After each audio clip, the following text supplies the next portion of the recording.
ladies moving.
So good evening, everybody, and welcome to St. Teresa's as we gather first of all for our carol service, which precedes the Mass, the evening Mass of the Nativity. So I hope you're all in good voice this evening as we join in our carols.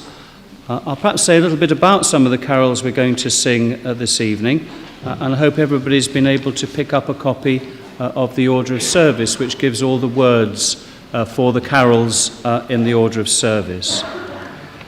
The first couple of carols are going to be played by the folk group, and the first is called the Calypso Carol. And this has often been introduced as a traditional folk carol from the West Indies. The calypso of its title refers to the West Indian flavour, and the words are featured on a set of Caribbean postage stamps. However, both words and music were written by an Englishman, a man called Michael Perry, when he was a student at Oak Hill Theological College in 1964. When Songs of Praise invited viewers to vote for their favourite carols, the Calypso Carol was one of the top 10 choices. So just as well, we've got it as our first carol this evening, the Calypso Carol. So the folk group then will lead us in the Calypso Carol.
Our second carol this evening is It Was a Starry Night, and this carol was written by Joy Webb, a classically trained keyboard player and singer who was also a member of the Salvation Army.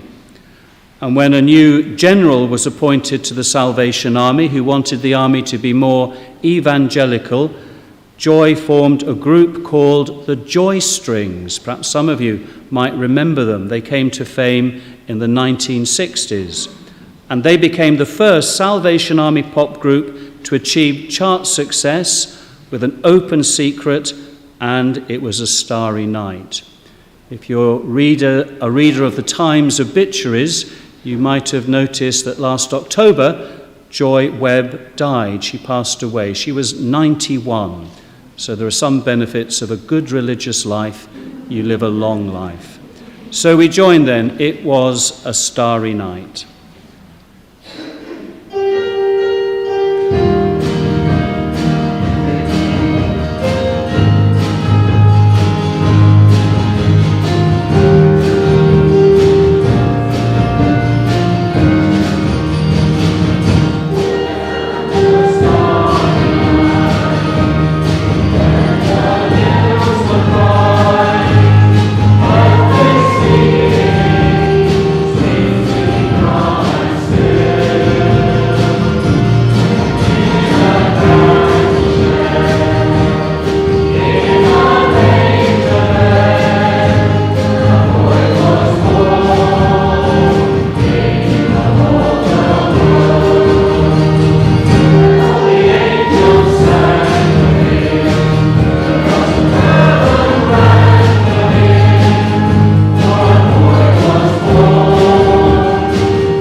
Our third carol this evening is one which is very popular, of course, at Christmas time, O Come, Emmanuel. And this was composed by John Mason Neale, a man who loved the Middle Ages and the medieval church, the early church fathers and the lives of the saints.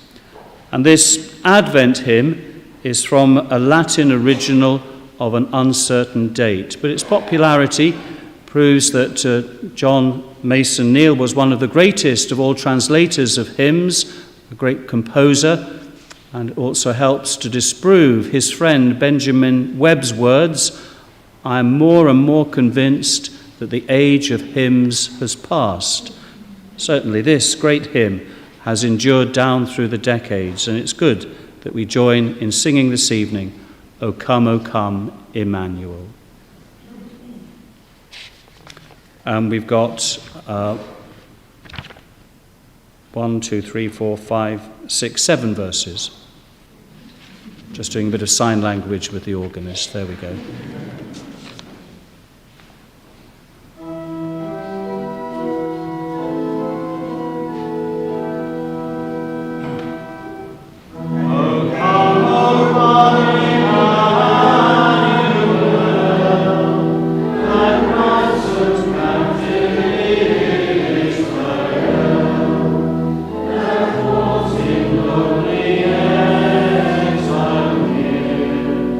Until the sun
Our next hymn carol is Hark the Herald Angels Sing, and this too is one that's a very popular carol at this Christmas time.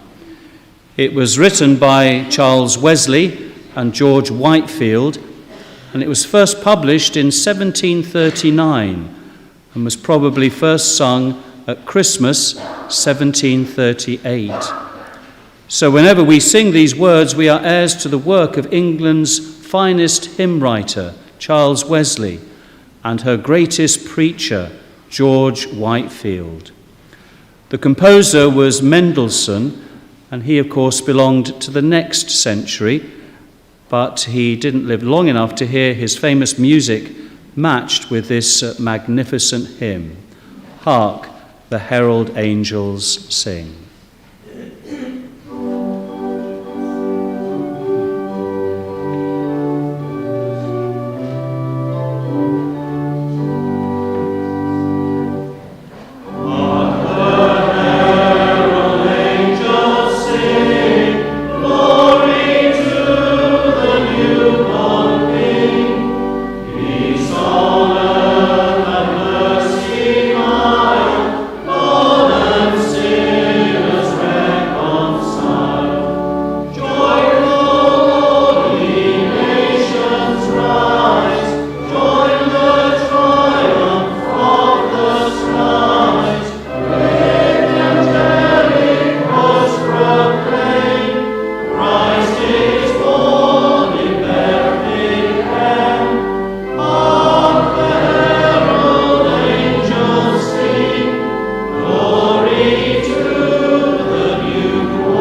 So we leap 2 centuries further on for our next carol, which is called God's Surprise.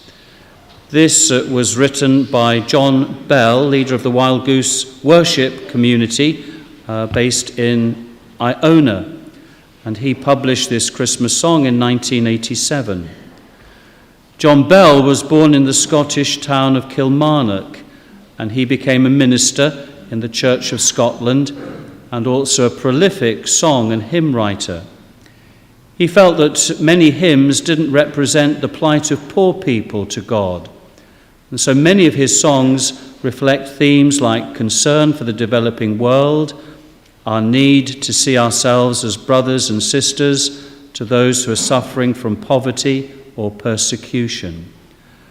Perhaps that's why this Christmas song ends with the haunting words, "While the human lot we ponder, lest our hopes and humour fray, God surprises earth with heaven, coming here on Christmas Day."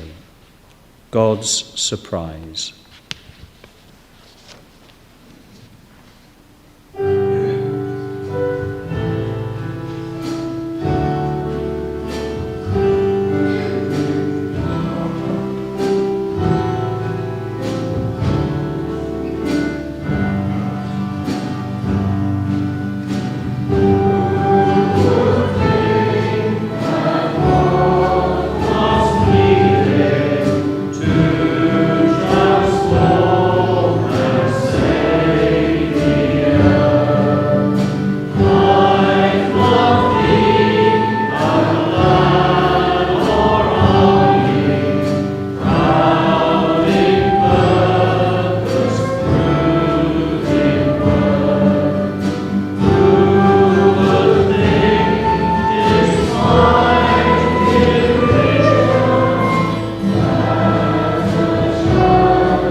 Our next carol is Ding Dong Merrily on High, and this too is a very popular Christmas melody, often sung during carol concerts and always included in the famous King's College 9 lessons and carols on Christmas Eve.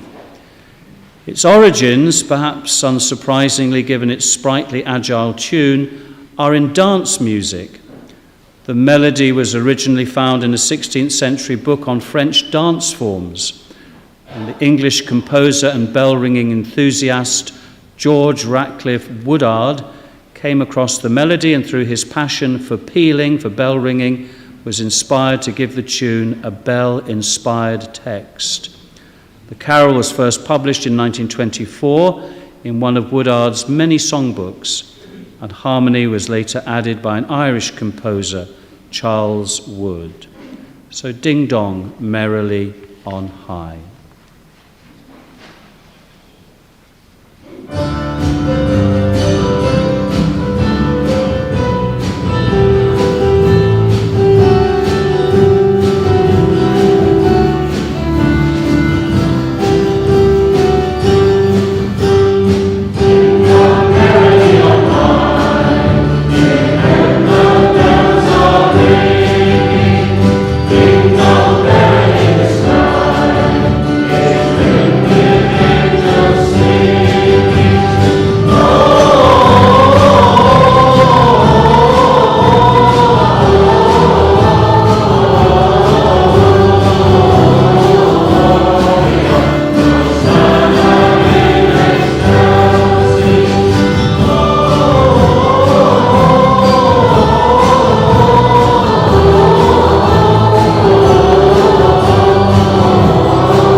Our next carol, again, is a very popular one at Christmas time.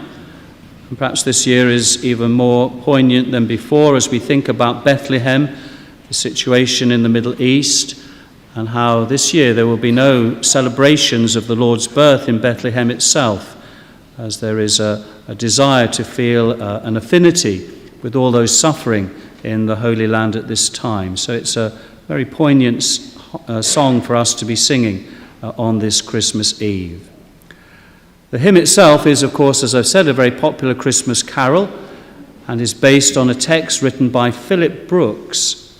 He was an Episcopal priest, at one time rector of the Church of the Holy Trinity in Philadelphia and later of Trinity Church in Boston. And he was inspired to write the hymn after a visit to Bethlehem in 1865.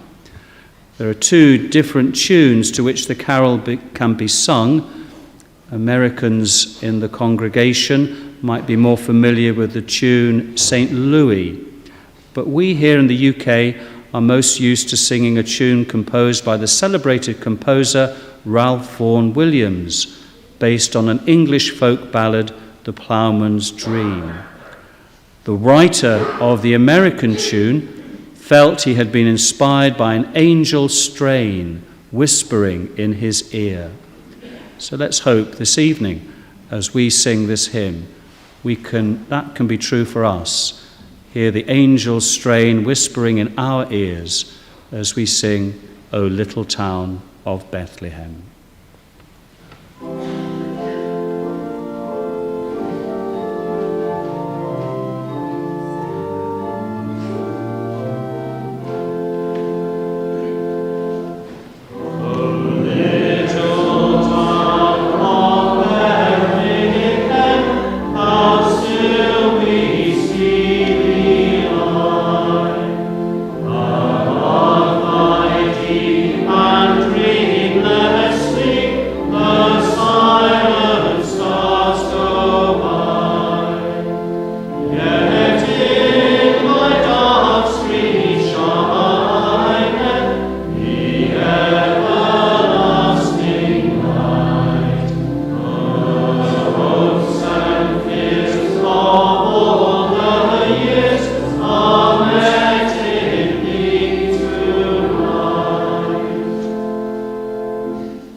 Our final carol this evening, again, is a very popular Christmas carol, Away in a Manger. And this was published in the late 19th century and used widely throughout the English-speaking world. In Britain, it's one of the most popular, and a Gallup poll in 1996 ranked it joint second. Although it was once thought to be the work of the reformer Martin Luther, it's almost certainly entirely American. And it's also sometimes responsible for some of the most enduring Christmas jokes. I used to live with a priest who always delighted telling this story at Christmas time. He said that once he asked a group of children, what was the name of the child born at Bethlehem? A little boy put up his hand and said, "Father, I know what his name is. His name was Wayne." "Wayne? Where did you get that from?" "Oh, we sing it at school, a Wayne in a manger." And the priest was actually called Father Wayne. So that's why he liked telling the joke. Away in a manger.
So that's the last of our carols in our carol service this year. We'll now get ready for Mass, and we'll begin Mass by going to the back of the church where the crib is, to place the infant Jesus in the crib, to bless it and to incense it. And then once we're ready to come up the aisle, we'll join in our opening hymn, which is printed there on the other piece of paper, O come all ye faithful. But I'll announce that when we're ready to come up the aisle. So perhaps we'd like to sit quietly, prayerfully, as we prepare now for Mass.